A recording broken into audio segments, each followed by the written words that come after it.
Welcome to Research Methods, Psychology 290. In the summer, 6 weeks. 6 weeks, guys. We're going to get through this. It's going to be intense. It's going to be awesome. I'm excited about it. I can't think of anything really but pros for doing it in the week in the summer term. You're going to be intense and motivated. You're going to be immersed in this. It's going to be every single day, pretty much. Actually, it's going to be 4 days a week, not every single day. It might feel like every single day. So let's talk about what this class entails, what's ahead of you, and we'll just get started on the very first day because we only have 23 days. So we have to get started on the first day. All right. So we'll talk about the syllabus.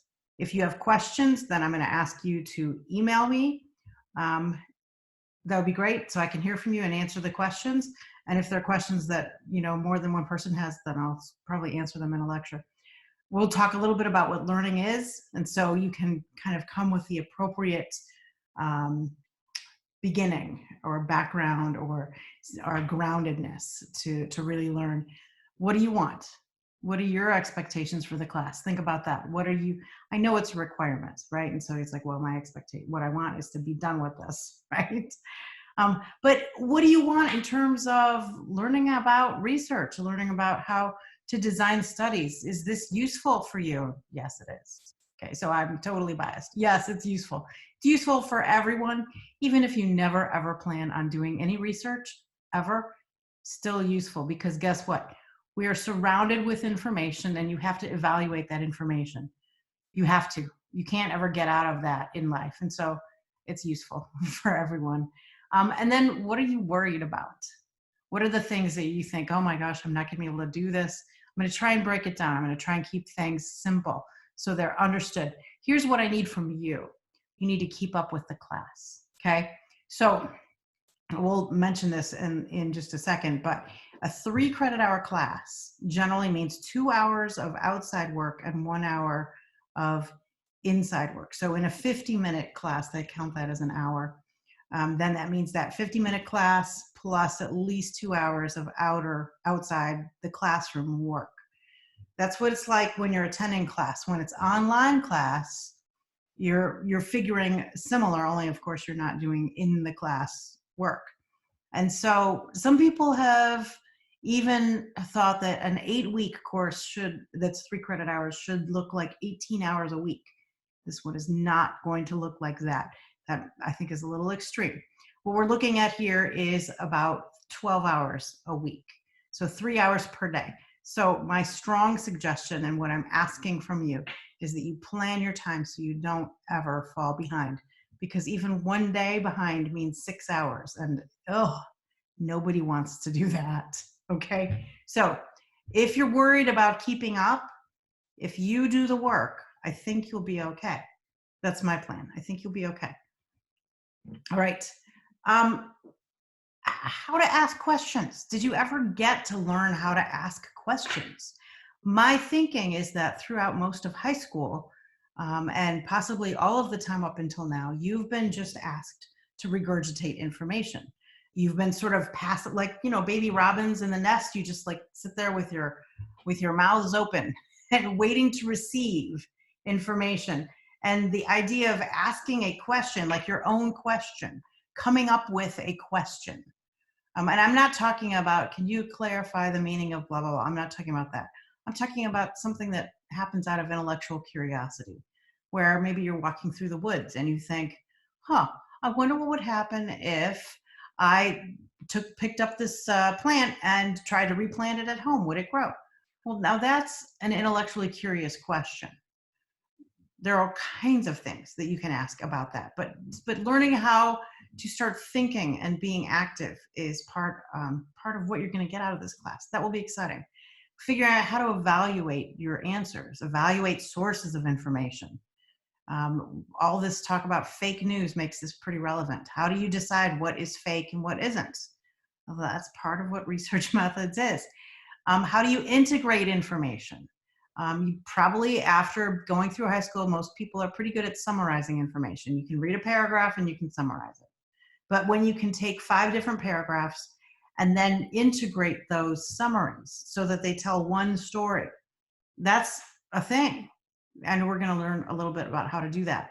What is theory and hypotheses? What are those? This is part of the scientific method. And what does that even mean?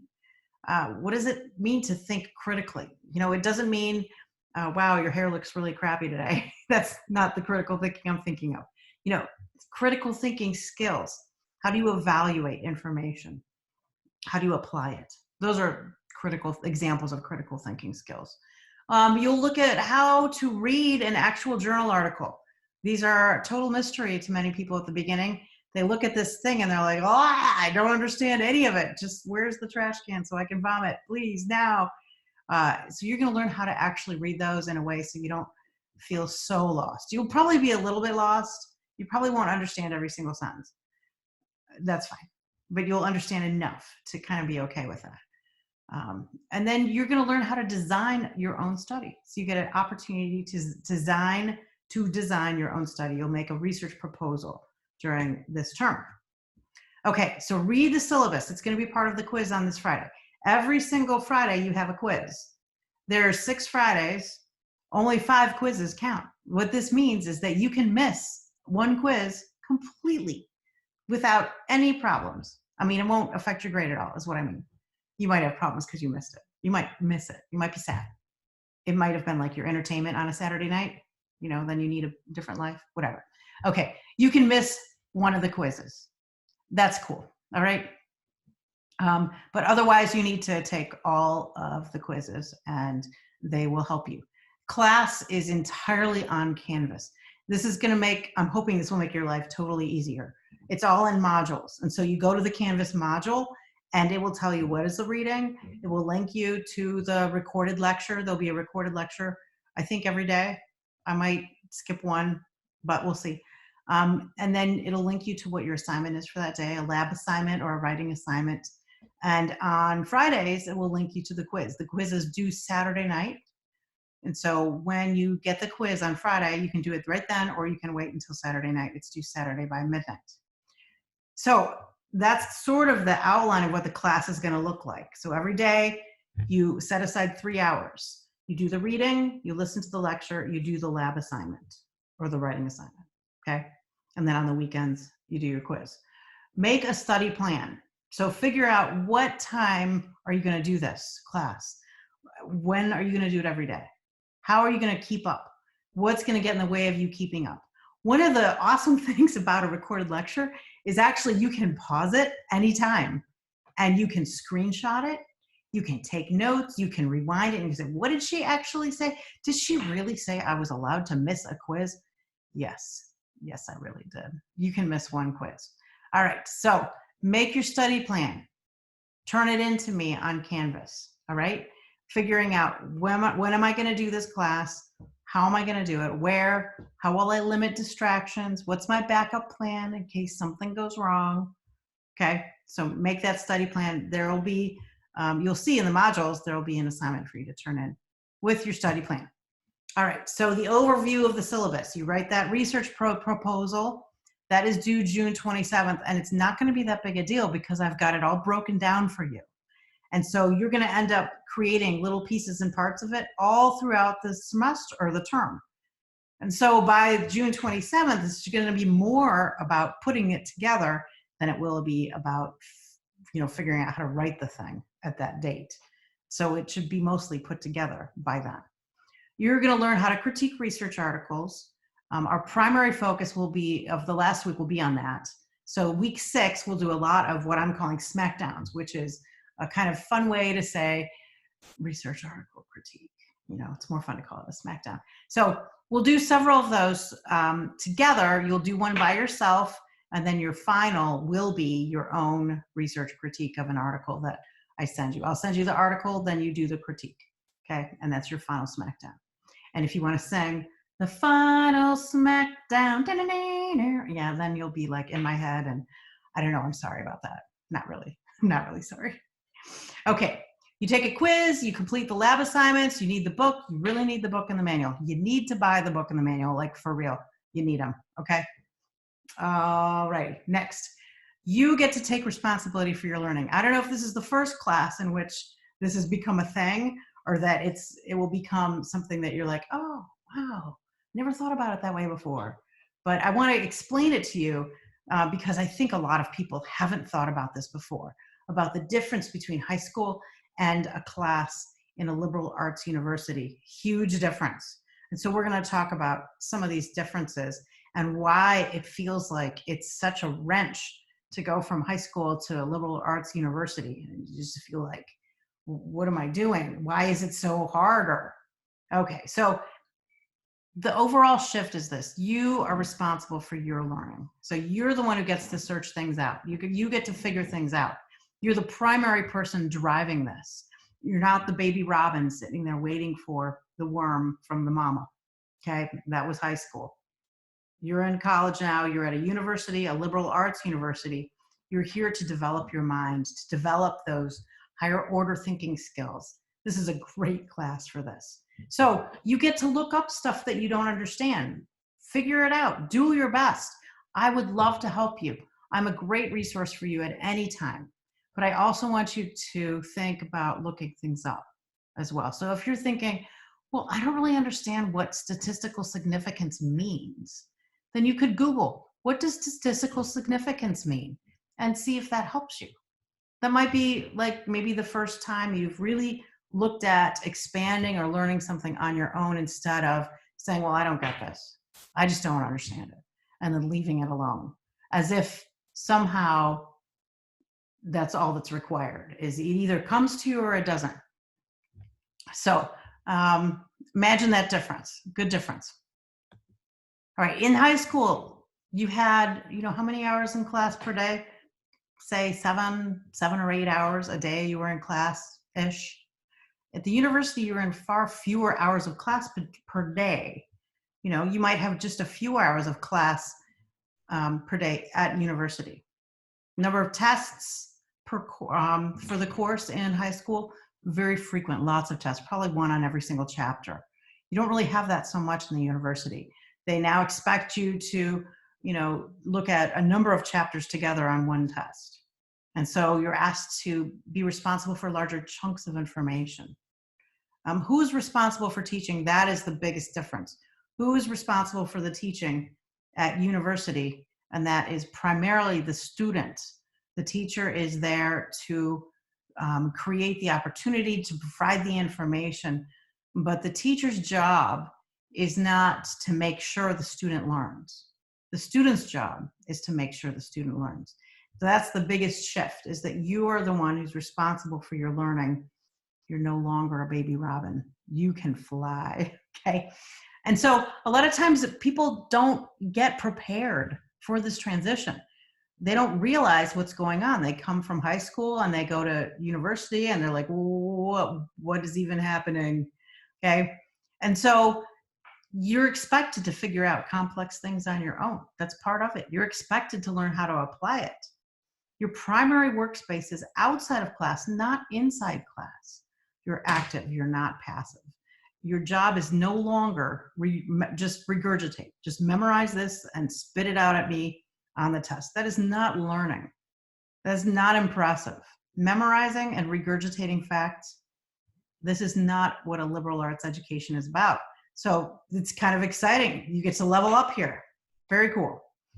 So we're going to cover more material, more variety in what you do with it, more freedom in how to apply it, and more expectations in terms of you going out there and really getting it. Your focus is on understanding, applying knowledge with not as much regurgitation.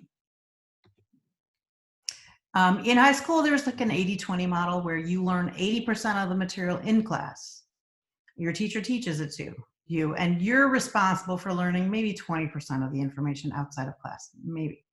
So in university, it's the 20-80 model. You learn about 20% of the material in class. So this would be in the recorded lecture. Outside the recorded lecture, you're learning 80% of the material. You're using reading. That's why we're starting with reading instead of starting with lecture. You start by reading, then you do the lecture. You might have to reread if you want, or you might want to look over a few of those places in the chapter that the lecture clarifies for you. The whole purpose of the lecture is not to review the chapter. This is not what you're paying for. You know, if you wanted to pay somebody to read the chapter to you, I'm sure you could go find a friend of yours and pay them minimum wage and that would be the results. They're reading the chapter to you. Why should I read the chapter for you?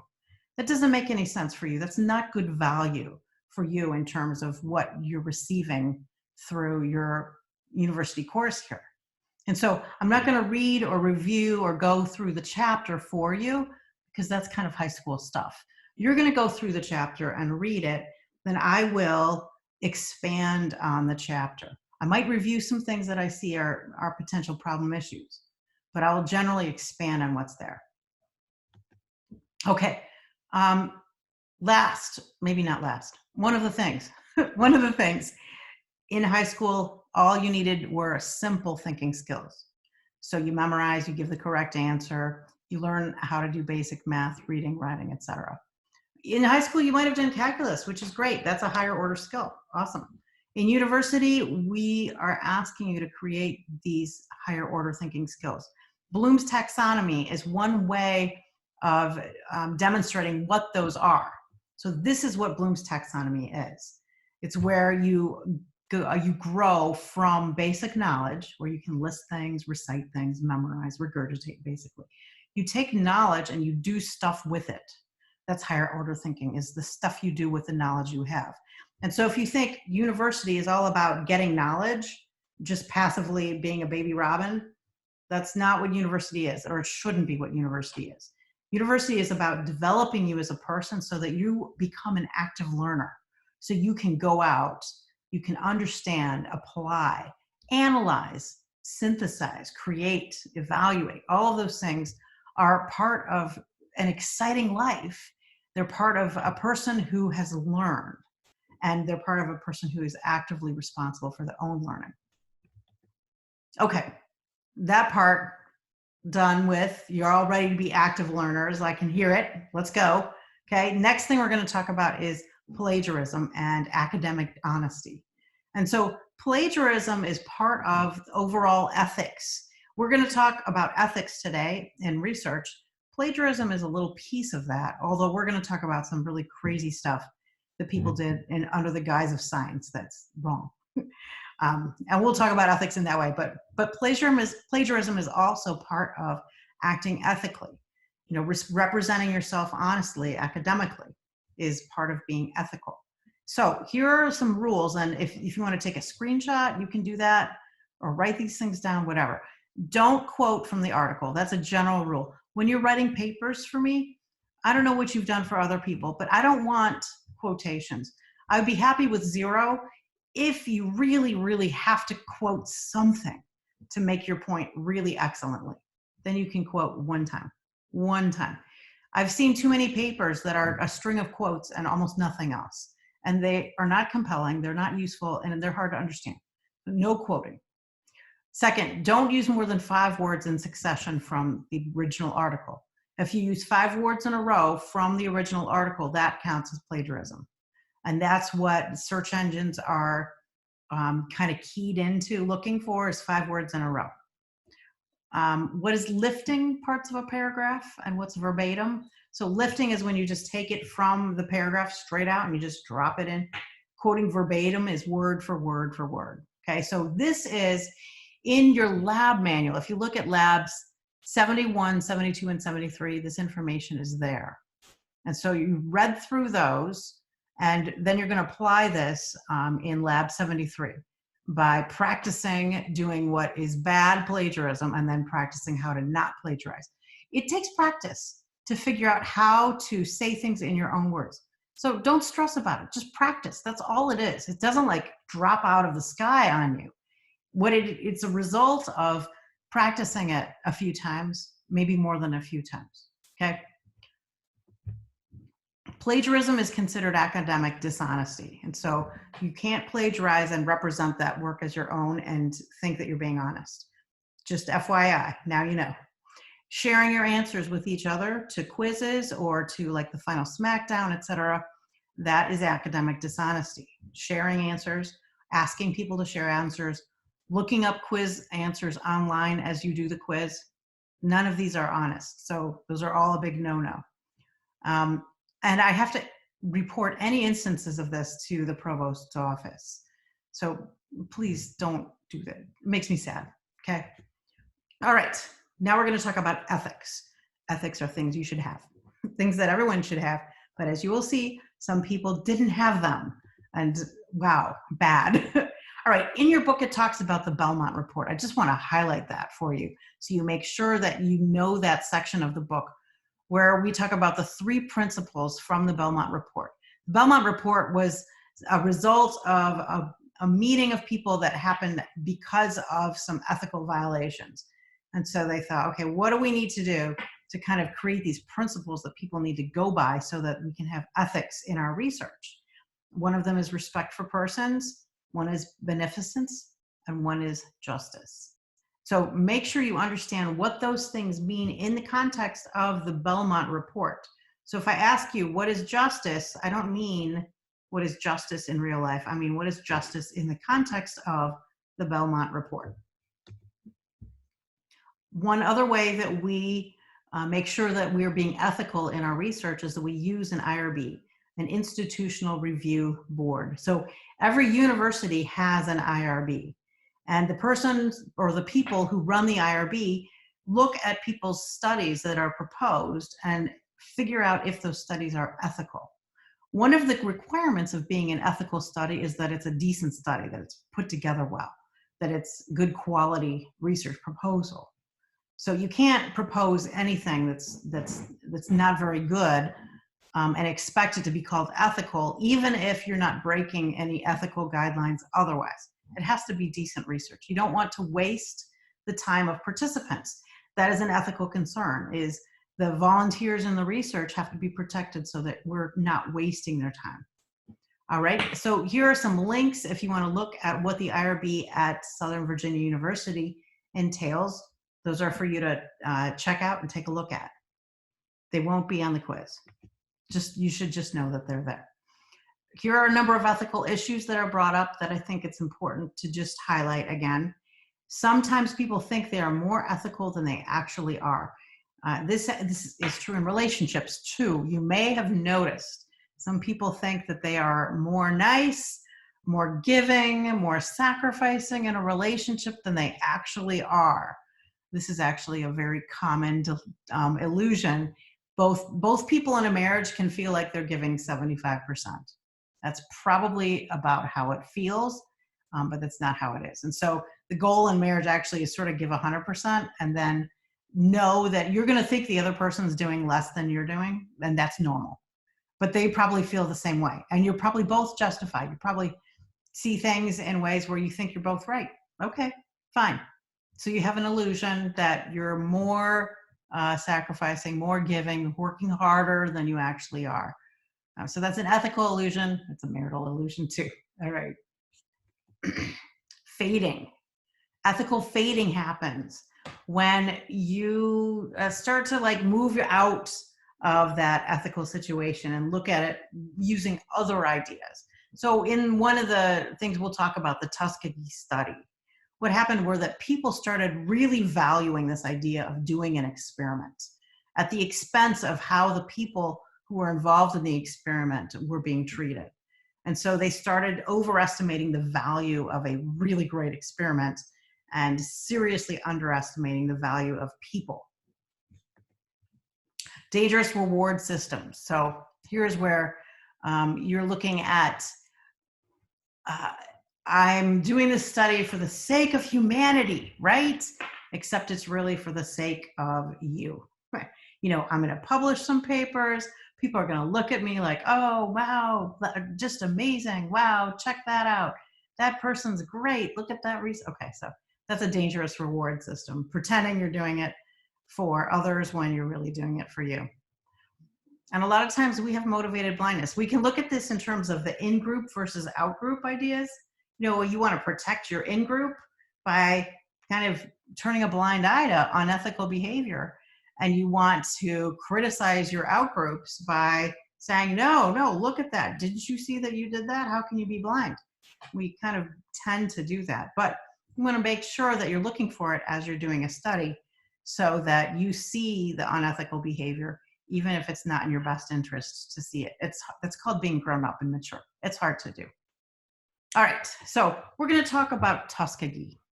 We're going to go in depth and expand a little bit on what that as compared to what's in your book. This is a big deal, this study, and it's horrible. It's horrifying what happened. Just horrifying. So let's dive into a little bit of being horrified. Right? Welcome to the first day of research class. Horrifying. Okay, that'll be awesome. All right, so the Tuskegee experiment, as you remember from your reading, was about black men with syphilis not being told they had syphilis and being observed for decades. And a lot of times it's easy to go back and look at something like that and go, oh, how could they? How could they? One thing to remember in terms of putting it into context is that lots of studies before this were also horrifying. It wasn't only the Tuskegee study. There were lots of horrifying things that had happened. And so this link, I'm going to let you look it up instead of wasting your time for me to read it to you. So you can pause, cut and paste, or just search under the next page before Tuskegee. Guatemala was an experiment that happened with the same guy who did Tuskegee. In Guatemala, what happened were there were soldiers and prostitutes who were given syphilis in really gruesome ways. I mean, gruesome. Like, don't read this before you eat. Like, oh, just wrong. There are a whole number of studies listed that were hair-raising, eyebrow-raising, wrong. And so when you look at Tuskegee, you have to look at it as part of a bunch of things that were not okay, not just one thing that was not okay. So here's some background in understanding this. Now, syphilis was a big problem at the time, and syphilis had been a problem for centuries at this point.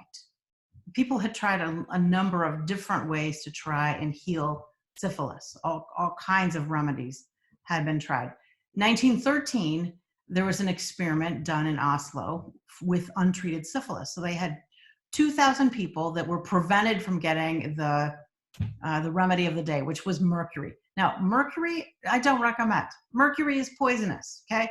But it does poison other things. It would knock out syphilis. It would also knock you out. You know, there are a number of people who have died from being given mercury as a cure for their illnesses, and they're dying from the cure. This has not gone away. So 2,000 people were not allowed to get, wouldn't that be nice? We're not allowed to get mercury. 70% had no bad effects from the syphilis. Interesting. 28% of those had a spontaneous cure. Okay.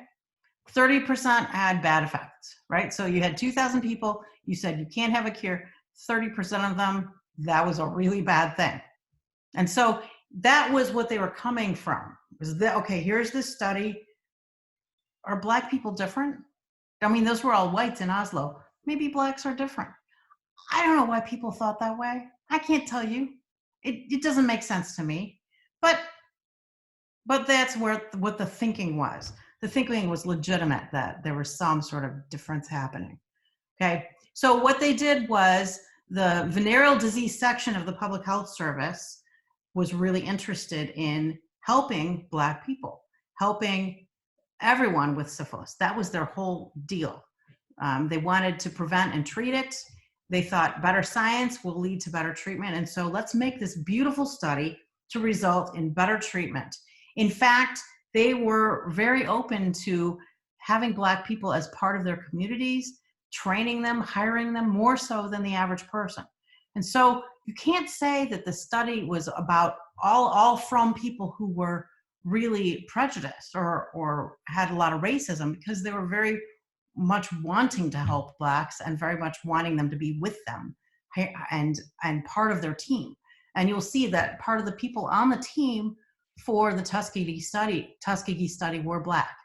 Some people were very racist, some people were not. The overall intention was not racist, but it didn't work. It didn't work at all.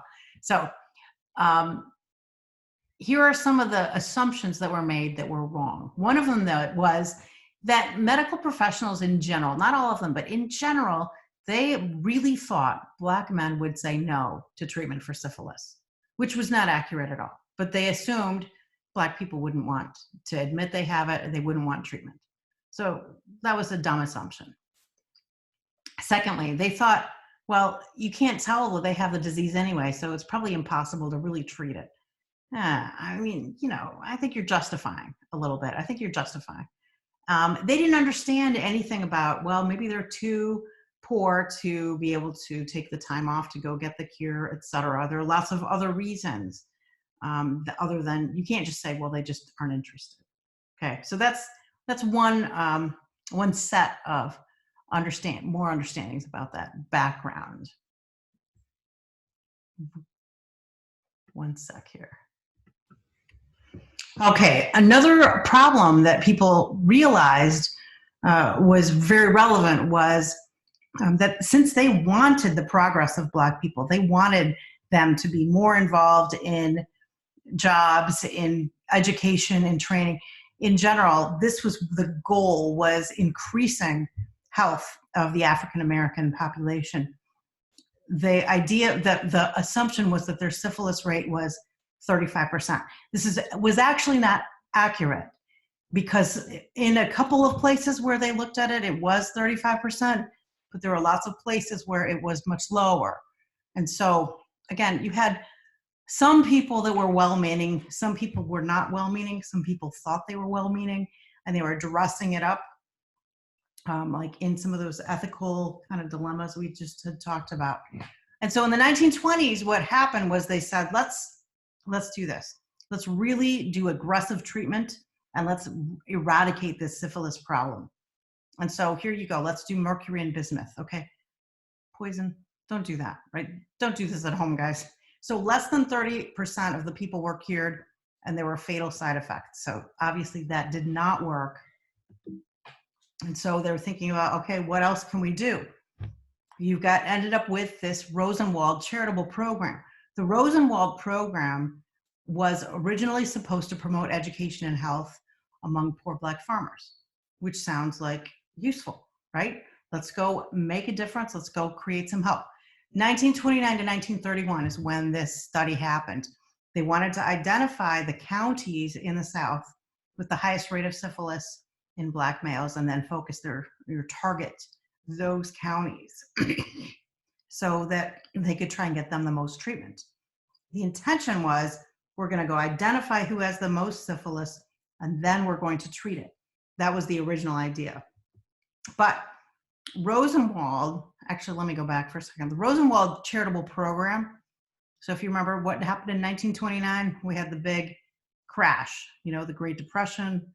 Yeah, I hope that doesn't happen next year. But we had this big crash, and then there was the Great Depression, and the Rosenwald charitable program ran out of money and was no longer in charge of this idea that let's figure out where it's the worst and then go treat it. That was their original intention when they set up what eventually became the Tuskegee study. So at the time, terrible treatments were what existed. There wasn't good treatment for syphilis.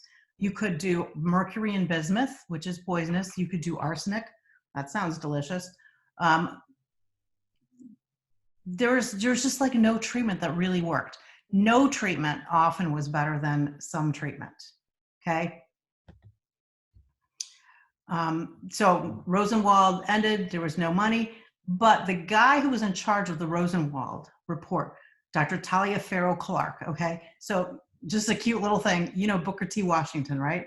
Booker T. Washington, if you don't know who that is, go look it up. You should know who Booker T. Washington is. The T in Booker T. Washington stands for Taliaferro, or Taliaferro.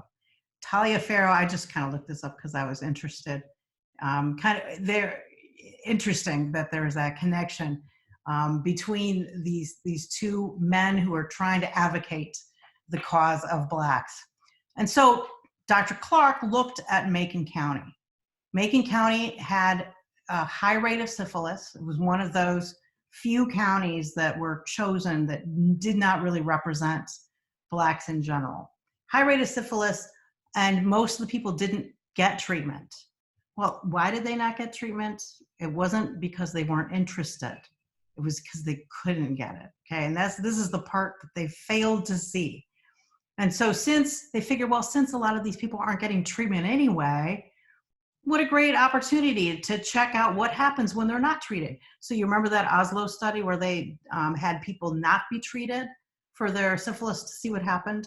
And then they said, well, these apply to white people, maybe they don't apply to black people. So here we've got Dr. Clark and colleagues saying, hey, it's like a naturalistic observation. They're not going to get treatment anyway. So let's just look at them. Let's just watch them and observe and see what happens. So the idea was we're going to do this for maybe a year, maybe 6 months, maybe 18 months, not long. We'll just observe for a little bit and then they'll all get treatment. Great. So then he retired. He retired after the first year. He was no longer there to make sure that the study ended and the people got treatment. And so what happened was originally they recruited about 400 Black men with latent syphilis and about 200 Black men without syphilis. And so they're going to kind of look at what happened. Many of these men had never seen a doctor. Most of them were very poor sharecroppers. What they were told was that they had bad blood. Now, bad blood was actually a common term for syphilis. And so it's not like they were being told something that was on purpose wrong. So when you said you have bad blood, people understood that to mean something like syphilis. Sort of like we say many things today that we know what it means, but if you say, you know, that I have the flu, you kind of know what that means. If you said I have bad blood, then people would go, okay, it's something like syphilis, or that is syphilis, right? So they weren't lying to them by not telling them. A lot of people I think overestimate the amount of bad things that happened. There were enough really, really bad things that happened. You don't need to make it worse than it actually was. It's kind of hard to make it worse. So anyway, what happened originally was that the Public Health Service asked the Tuskegee Institute to help run this study.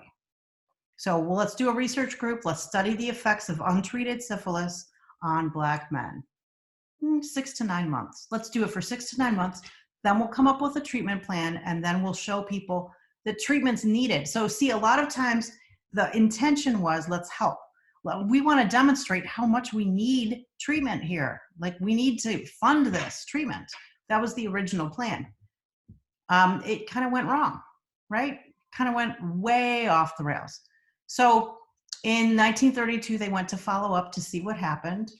The plan was, 6-month study. You get periodic doctor visits. When you come in for your doctor visit, you get a free meal, you get burial insurance. And the doctor visits are treatment. Now that's a lie, because they weren't. They were just looking at them, checking them. They weren't treating them. And in fact, they had done some spinal taps and called it treatment instead of just calling it, this is a spinal tap because we want your blood. Right? Tuskegee Institute wanted the credit. They wanted their Black professionals involved because they wanted the credit. Very pro-African American, and this was the Booker T. Washington connection. It was founded by Booker T. Washington.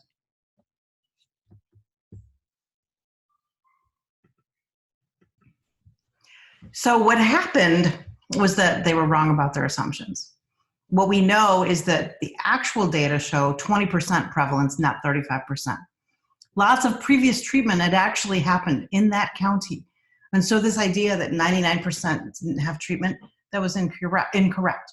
This shows us the importance of doing the basics, laying the groundwork, making sure all your ducks are in a row, making sure that you have accurately surveyed the whole landscape of what you're trying to do, so that you're operating from correct assumptions, or from correct facts and not incorrect assumptions. The other primary problem was that all these men wanted treatment. Nobody didn't want treatment. So this whole assumption that was made about, well, they don't want treatment anyway, that was completely wrong. So in fact, in order for them to show up to do the study, they were promised treatment. That's why they came. They had to be promised treatment in order to even participate. And so the deception that followed after the first year or two was the real tragedy here. That first year, I could see where you want to gather data for 6 months, 9 months. Okay. And then you ran out of money. And then things just sort of went off the rails at that point. The original people who did this study were not doing this study anymore. New people came in, and here's where one of the biggest problems was when who came in. So we had this guy named Moore. He's the one who said in 1933, he wrote a textbook, and he said, syphilis can be treated. You should never, ever repeat this horrific Oslo study that had 2,000 people without any treatment, and 30% of them, of course, had terrible outcomes. But he also thought that the Tuskegee study was really unique and valuable because blacks were different from whites in terms of how syphilis acted. Now, okay, whatever. Yeah, so I think he's wrong there, and we know that more now, but I just get frustrated because it's like, you've seen the meme with all the different skeletons. All these people are different. We're all the same inside. Yeah, okay. I get worked up a little every time I talk about this study. So then we have some scientists who are like all about science, and science are more important than people. This was another big problem. People who wanted the science more than they wanted to help the people in the study. And so the scientists continue this for the sake of science. They're like, oh, we have to do this because we'll never have another chance to see what happens with no treatment. Like, okay, yeah.